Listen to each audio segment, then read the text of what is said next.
Ito yung kanilang second swimming pool.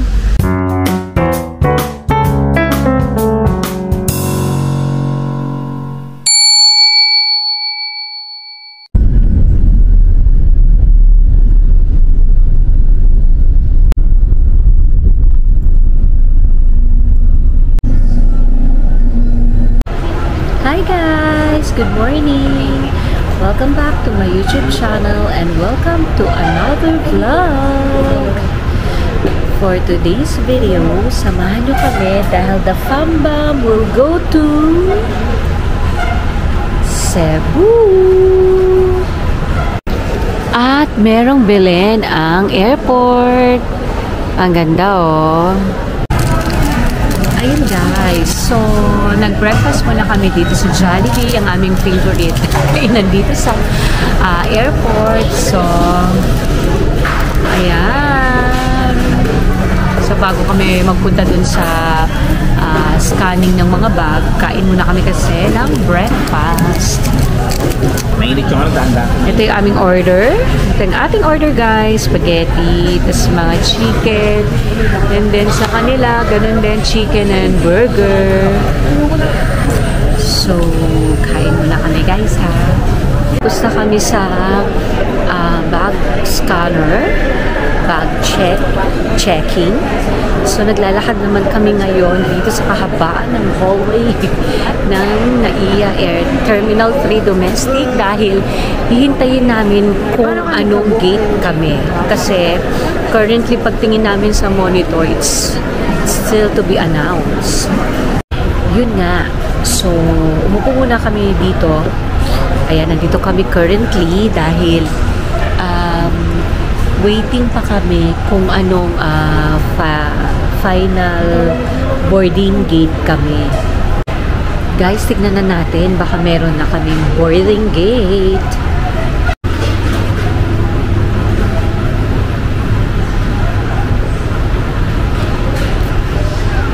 Ay, wala pa rin.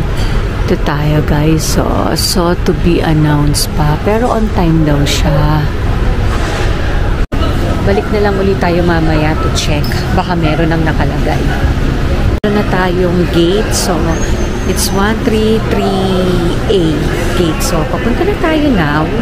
Kasi dapat 5:30 boarding na. And it's already 5:25. So, ayan guys. Meron na tayong gate. 133A.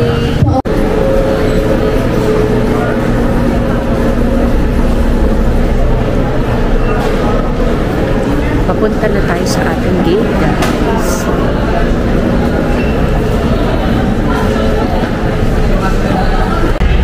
Ma'am, malupot. Kasama. Sige. May kanya-kanyang boarding pass ito? Oo, may kanya. Sakay tayo ng bus, guys. Papunta sa airplane.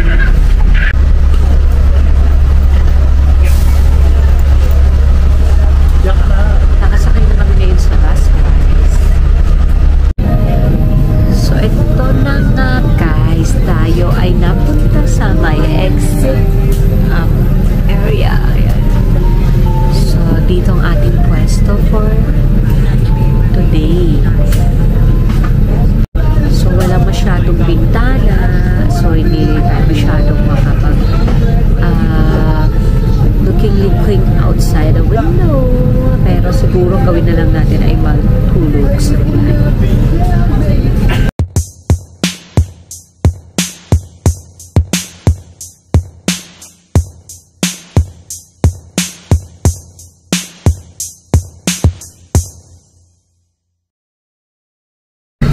In case of water landing, your life vest is found under your seat. Remove sharp objects from your body. To don, slip vest over the head. Take tape around the waist and push end to buckle. Pull tape to tighten. When outside the aircraft, pull inflation tags to inflate vest. And forget to take special assistance such as wheelchair. You are advised to deplete last for proper ground endorsement.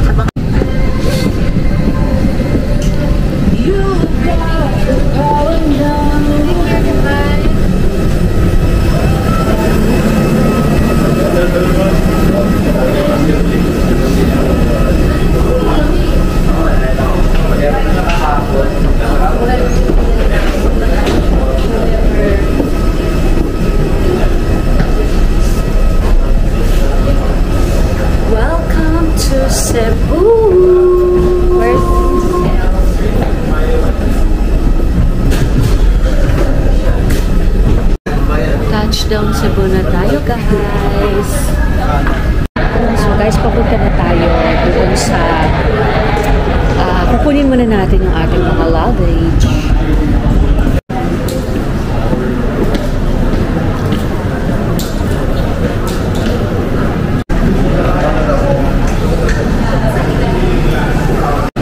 Ayan, so lumabas na kami from pagkakakuha ng luggage at nandito na kami sa Mactan Cebu Airport.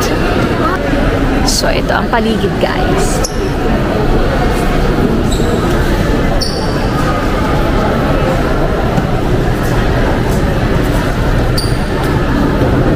So may mga kainan naman, guys. Alam mo, gusto nyo mag-snacks. May Macau Imperial, may Krispy Kreme. Eto, Cafe Laguna. Oh, and wow! Tumambad ka agad sa atin ang lechon. So, ayan. So, ayan. Dire-diretso tayo dito. At yan tayo sasakay papunta sa ating resort. Oh, meron din ditong Starbucks. Ayan. And Bread Talk. Then ito, may Seafood Paradise. Ayan, may mga signs naman, guys. So ayan, guys, kung magbabas kayo dyan or taxis or private cars.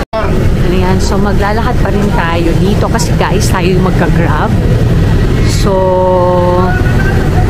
lakad-lakad lang tayo palabas para makakuha tayo at saka tayo magbubuk ng Grab. Paglabas nyo nga pala, guys, ng Cebu Mactan Airport, ito yung pintayan ng mga sasakyan or ng Grab or pwede kayo dito pupuhan ng taxi. Yan, dyan. Dyan, may mga taxi dyan, guys. Or pwede rin kagaya namin, dito kami maghihintay para sa aming Grab. Meron din ditong nag-offer ng mga private cars or private vans para kung marami kayo. So dito siyang area na yan. Paglabas mo dun, dyan kayo lalabas. Dyan yung airport.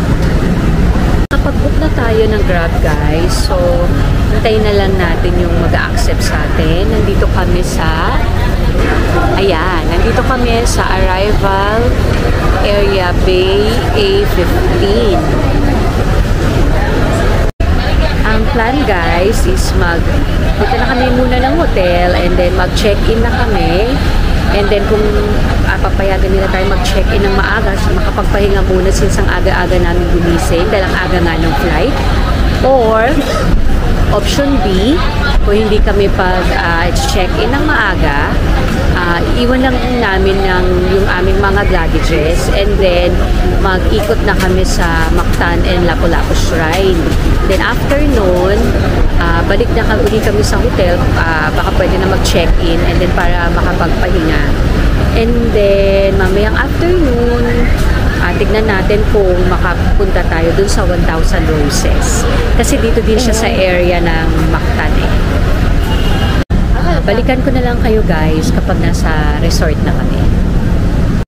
Guys, nandito na tayo sa EGI Resort, kaya lang napakaaga namin. 2 o'clock pa yung check-in. So, nagpaalam kami kung pwedeng umikot dito sa resort nila. So, pwede naman daw.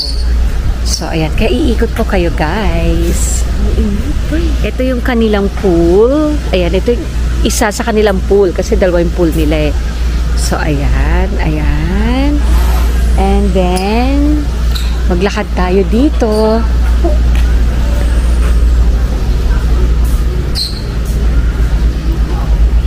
Ayan. So, ang pool hours sila is 8 ng umaga to 8 ng gabi. Yan, may mga upuan. And then, meron doon ayun, oh, may mga siso. Ayan. Ayan, malaki yung swimming pool kasi. Ayan, meron dito. Pero hindi tayo dyan bababa. Walang babaan. So, ito yung kanilang pool. Ayan. Malawak. May slide. Tapos, hanggang doon. Tapos, parang may mga cottages pa na pwedeng upuan. So, lakad-lakad ulit tayo. Tahimik naman yung resort, guys. May mga tao, pero tahimik. And ngayon, puntahan natin yung dagat.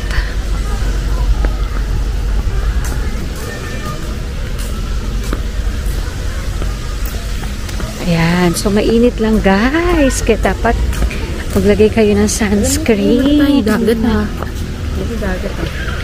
So, ito yung way. Low tide yata ngayon. Ay, mukhang low tide ngayon, guys. Low tide ba ngayon? Nagla-low tide. Ayan, ayan yung dagat. Nagla-low Oo, tide yan. ba dito? What? Tama? Ayan, guys. Yan ngayon yung dagat. Ay, super low tide. Ayan, oh. Super low tide, guys. Ngayon yung dagat. So, hindi tayo pwede mag-swimming. So, tignan natin kung mamaya magkaroon ng tubig or bukas para makapag-swimming tayo sa dagat. Guys, mag-quick room tour muna tayo ng ating room dito sa hotel. So, pagpasok ng pinto, dito sa left, ay ang CR. So, ayan yung CR. Meron ding salamin. May bowl. And then bowl. At ito ang kanilang shower area. So, okay naman yung CR. Malinis. And then, paglabas mo ng CR, ayan, pagpasok mo, dito sa left side, meron siyang parang dining area. So, may mesa and may upuan. And then, dito is meron din siyang sink. So, may cabinet. Ayan, may water and coffee cups and then, kettle. Then, after that, ito na yung kama. So, yan, may side table, kama, another bed, and may side table din doon. May another table din dito. And then, TV at aircon. Sa ilalim ng aircon, meron siyang another cabinet. Buksan natin. At meron siyang safe with hangers. Ay, di ko pa pala ito napakita. So, meron din ditong ref. Ayan yung ref nila. Nakalagay sa ilalim ng table. So, ayan. Meron din pala ditong salamin. Ayan. So, yun guys. Ito yung aming room dito sa hotel for 4 days and 3 nights sa EGI Resort and Hotel. Guys, nandito na tayo sa 10,000 Roses dito sa Cordova, Cebu. So, ayan siya. So, medyo maaga pa kasi nasa mga 4:30 pa lang. So, kaya hindi pa nakasindi yung mga LED lights ng roses. So, ayun yung paligid niya. So, pagpasok nyo, ayan. Ayan. So, may Christmas tree dito. Siguro dahil magpapasko na. And then, may dagat dyan.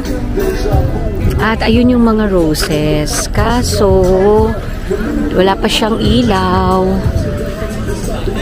So, try nating, ayun, wala yung mga roses. There. And there. Pero wala pa siyang ilaw eh. So, try natin. Sana maya-maya magkaroon na. Ito pala guys. So, may entrance dito. 20 pesos per person. Kaya, yon may entrance. So, ito guys. Ang 10,000 roses. So, sa tabi din pala siya ng dagat mo guys. Kaya maganda yung paligid. Ayan. Medyo mainit. Pero doon sa pinanggalingan namin kanina, medyo makulimlim na. La Vie and Rose. So, ayan yung entrance niya, guys. Ayan. So, magkabilaan sila. Siguro to tig 5,000. 5,000. And then 5,000 roses. Kaya, total of 10,000 roses. Char. So, while waiting sa sunset, mag-ano muna tayo, mag-coffee muna tayo. Salamat po, Lord! Kasi medyo mainit eh. Medyo maginit siya, guys.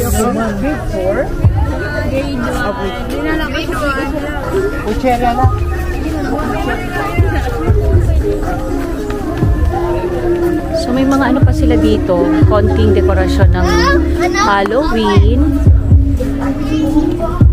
Kita nyo guys, ang init, no?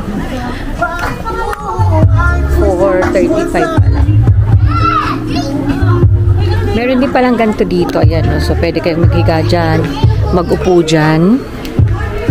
Yan. Maganda to, sunset viewing, no? Mag-ano muna kami, guys. Mag-order muna kami. Para ano, habang inaantay ang sunset. Ito yung mga promo nila, guys. So, merong pizza with beer, merong buy one, take one.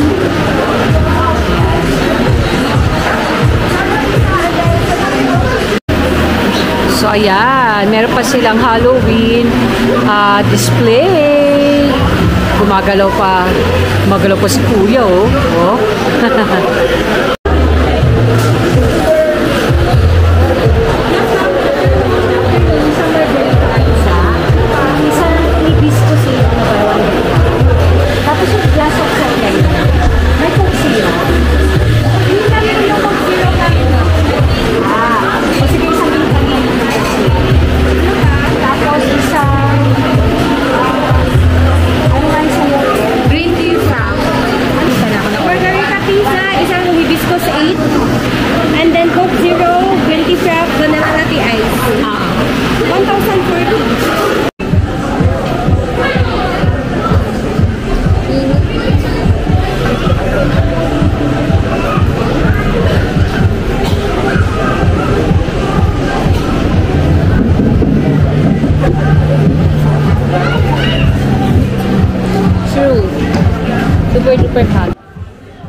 Andito kami ngayon guys sa cafe ng 10,000 Roses and yun, nag-order kami ng mga drinks and pizza.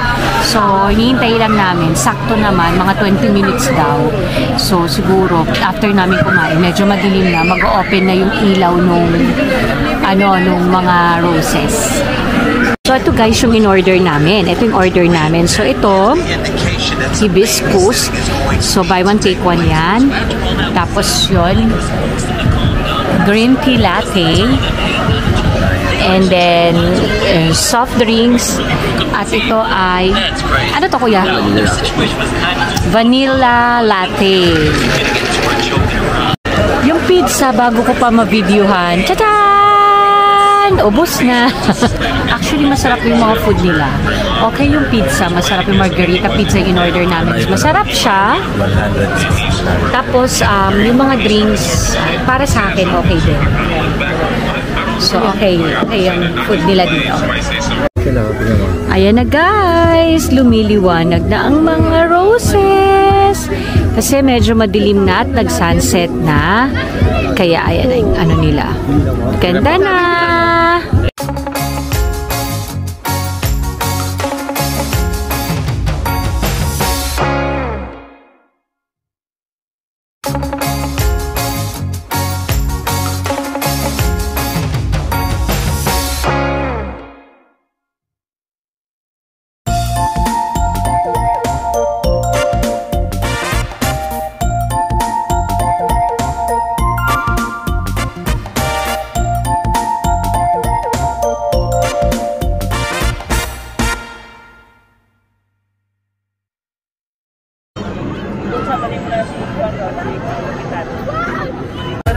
So guys, tapos na kami rito and marami na kaming na take ng picture. So palabas na kami.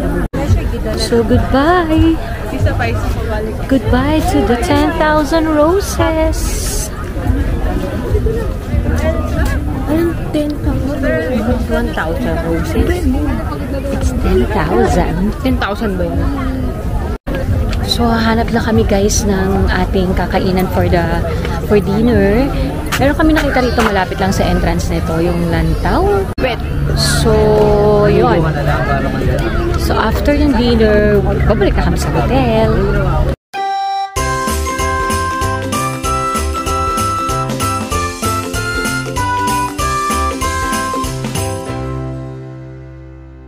So, that's it for today, guys.